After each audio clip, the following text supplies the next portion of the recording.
Catherine Matthews never expected that covering for her sister would change her life.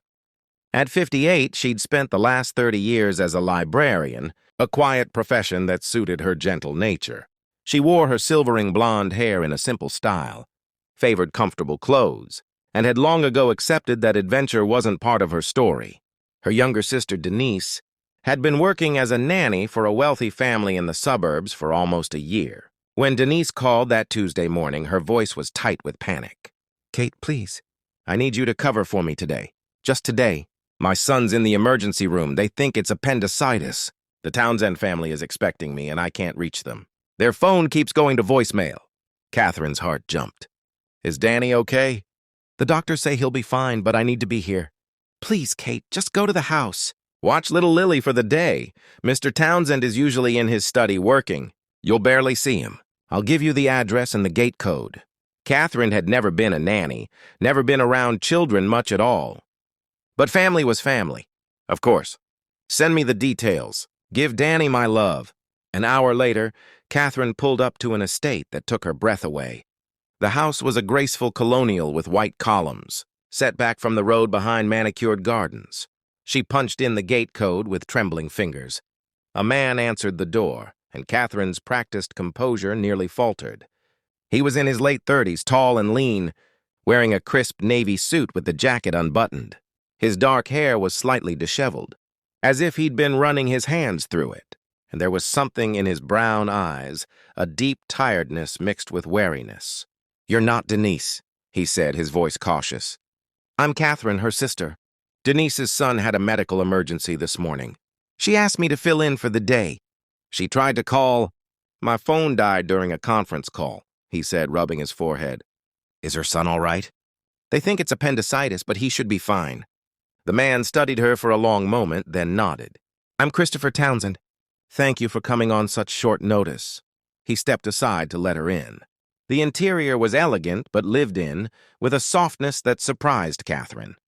Family photos lined the hallway, pictures of a little girl at various ages, always smiling. In some older photos, there was a woman with gentle features and warm eyes. In the more recent ones, she was absent. "Lily's upstairs," Christopher said, his voice softening at his daughter's name. "She's 7. She's been through a lot this past year. Her mother passed away 14 months ago." Catherine's heart constricted. "I'm so sorry." "Thank you." Christopher cleared his throat. "Lily's had trouble adjusting. She's very attached to Denise. I'm not sure how she'll do with someone new even for a day." "I understand," Catherine said gently. "I'll do my best." Christopher led her upstairs to a beautiful bedroom, decorated in soft whites and pastels. A little girl sat on the bed, her curly brown hair cascading over her shoulders. She wore a white dress and held a small stuffed bunny and a brown rabbit close to her chest. Her eyes, the same warm brown as her father's, looked up warily. "Lily, sweetheart, this is Miss Catherine. She's Miss Denise's sister. She's going to spend the day with you while Daddy works." Lily's lower lip trembled. "Where's Miss Denise?" Catherine knelt down to the child's level, moving slowly so as not to startle her. "Miss Denise's little boy isn't feeling well, honey. She's at the hospital with him, but she'll be back tomorrow. She asked me to take extra special care of you today." "Is Danny going to be okay?" Lily's voice was so small, so frightened. "Yes, sweetheart. The doctors are helping him feel better." Lily clutched her stuffed animals tighter. Catherine noticed tears forming in the corner of the child's eyes and understood immediately. This little girl knew too much about hospitals and loss. "You know what?" Catherine said softly. "When I was worried about Danny this morning, do you know what made me feel better? I remembered all the happy things we could think about, like how Danny loves chocolate chip cookies, and how he'll be so excited to eat them again soon." Lily blinked. "I like chocolate chip cookies too. Do you?" "Well, if your daddy says it's okay, maybe we could bake some this afternoon. We could save one for Miss Denise and Danny." For the first time, a tiny smile appeared on Lily's face. "Could we?" Christopher, watching from the doorway, felt something loosen in his chest. "I think that sounds wonderful." The morning passed quietly. Catherine read to Lily, her librarian's voice practiced at bringing stories to life. They colored pictures together, and Lily slowly began to relax, showing Catherine her toys and talking about her stuffed animals. "This is Snowflake?" Lily said, holding up the white bunny. "Mommy gave her to me before she went to heaven." Catherine's throat tightened. "She's beautiful. Your mommy must have loved you very much." "Daddy says she's always watching over me," Lily said, her voice uncertain. "But I can't see her." Catherine chose her words carefully, drawing on her own experience of loss. She'd lost her husband 15 years ago. "I know it doesn't feel the same, sweetheart, but love doesn't disappear when someone goes to heaven. It stays right here." She gently touched Lily's chest, over her heart. "Your mommy's love is still with you every single day." Lily looked at Catherine with eyes that seemed too old for 7. "Do you think she knows I miss her?" "Oh, honey." "I'm certain she does." Christopher, passing by the hallway, paused outside the door. He'd heard every word. His eyes burned with unexpected tears. That afternoon they baked cookies together. Catherine taught Lily how to measure flour, how to crack eggs, how to fold in chocolate chips.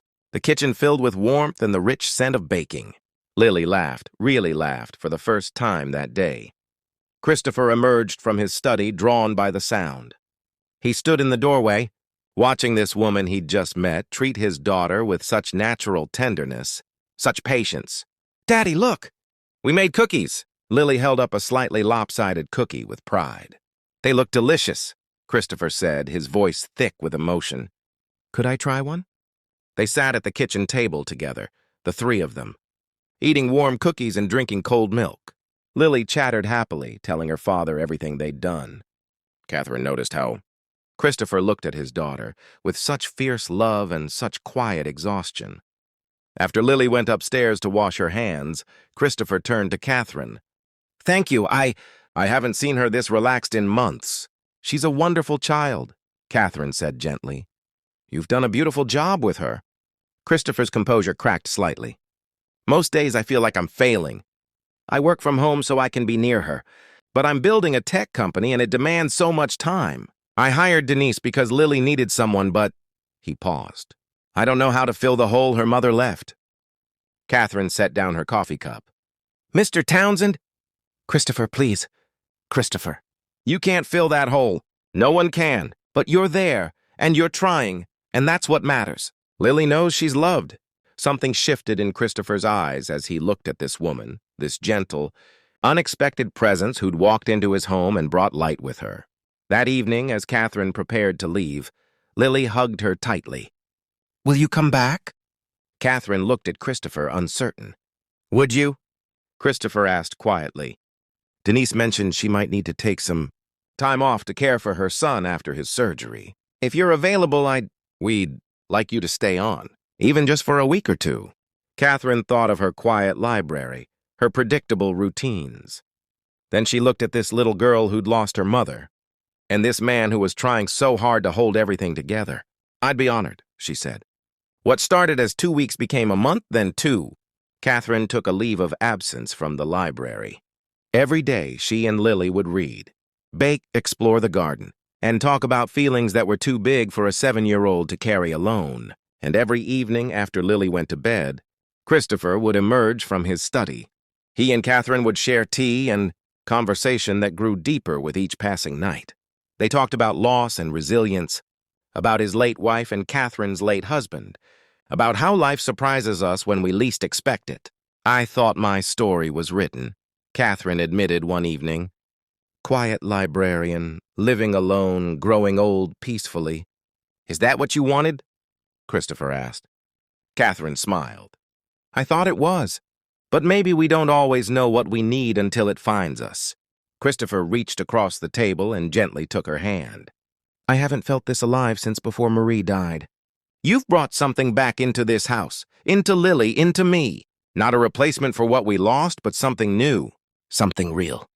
Catherine's eyes filled with tears. At 58, she'd believed romantic love was behind her. But here was this man, this beautiful, broken-open man, looking at her like she was precious. "I feel it too," she whispered.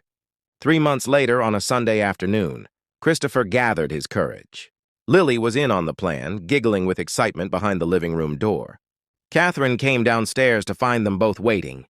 Christopher in a suit, Lily in her prettiest dress, both holding flowers. "Catherine Matthews," Christopher said, his voice steady despite his nerves. You walked into our lives by accident, but you've become essential to us, to me. I know this might seem fast, and I know we're not young anymore. Speak for yourself, Catherine interjected with a smile. Christopher laughed. Fair enough. What I'm trying to say is, I've learned that life is precious and short. And when you find something real, you hold on to it. He pulled out a small velvet box. Would you consider staying with us? Not as a nanny, but as my wife. As Lily's, if she wants... Stepmother? Lily burst through the door. Say yes. Please say yes, Miss Catherine. I asked Daddy if you could be my new mommy, and he said only if you wanted to. Catherine knelt down and pulled Lily into her arms, tears streaming down her face. Then she stood and took Christopher's hands. Yes, 1,000 times yes? They were married that spring in the garden behind the house, surrounded by close family and friends. Lily was the flower girl, beaming with joy. Denise, whose son had recovered fully, stood as maid of honor. As Catherine and Christopher exchanged vows, promising to love and cherish each other for whatever time they had left, both understood the gift they'd been given, a second chance at love, at family, at happiness. That evening, after Lily had gone to bed, Catherine and Christopher stood in the garden under the stars. Thank you, Christopher said softly, for answering your sister's call that day. Catherine smiled, resting her head on his shoulder. Thank you for letting me in, both of you. Sometimes the most extraordinary chapters of our lives begin with the simplest acts of kindness, covering for a sister, opening a door to a stranger, choosing to stay when we could have left. And sometimes, when we think our story is ending, it's really just beginning.